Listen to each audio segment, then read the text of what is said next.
जय प्रभु जगन्नाथ। आज पितृदिवस पालन अवसर में मोर एक कविताटी ओडिया पुआ मु बढ़िया ओडिशा मोर श्रेष्ठ मोड़िया भाषा सुंदर बापा डाक अमृत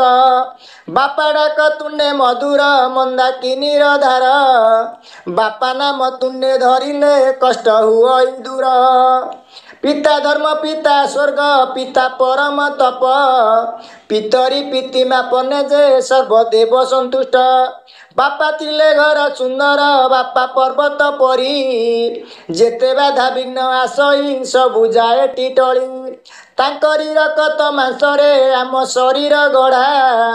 आमको निर्माण करिले बापा विश्वकर्मा परा बापा तिला पुओ सबारे केबे जाए निहारी बापा तिला पुओ सर्वदा अटे छुआंक परी बोउ आम पेट अटई बापा अटंती पिटी बापा घरर ए रुंडी बंध मथा नई जाएटी पेटे ओदा कना पकाई रही भोक उपास संसार रे बड़ करंती किए बुझुछि दुख बापांक अंतर अटई सदा श्रीफल तम हृदय तांकर कोमल वचनटी कठिन